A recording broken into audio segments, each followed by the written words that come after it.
হজ্জে মাবরুর ওই হজকে বলে যে হজ করিয়া আসার পর আর সাধারণত গুনাহে লিপ্তই হয় না।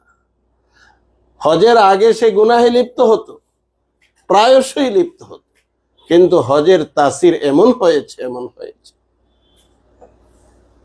হজ করার পর আর সে গুনার থেকে অগ্রসর। এটাকে বলা হয় হজ্জে মাবরুর। আর এই হজ্জে মাবরুরের ব্যাপারে হাদিস শরীফে রাসূল করিম সাল্লাল্লাহু আলাইহি সাল্লামের ইরশাদ রয়েছে, ওয়াল হজ্জুল মাবরুর লাইসা লাহু জাযাউন ইল্লাল জান্নাহ। কেহ যদি কবুল হজ আল্লাহ পাকের দরবারে এরকম ভাবে পাঠাইতে পারে, কবুল হজ পাঠিয়ে দিয়েছে, আল্লাহর হাবিব বলতেছেন তার আর কোনো বিনিময় নাই, বিনিময় একটাই, জান্নাত হলো তার বিনিময়।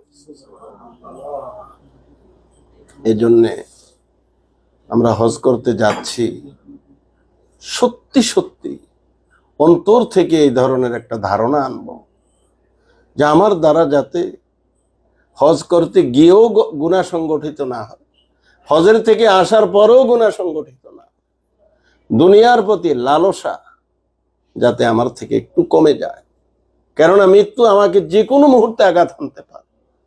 আমি কি সম্বল নিয়ে আল্লাহ পাকের দরবারে হাজিরা দেব, এই ব্যাপারটা কেউ যদি অন্তরের মধ্যে পোষণ করে, তার হজ আসলেই মাকবুল হবে, তার হজ আসলেই মাকবুল হবে, মাবরুর হবে, বরকতময় হজ হয়ে যাবে, যে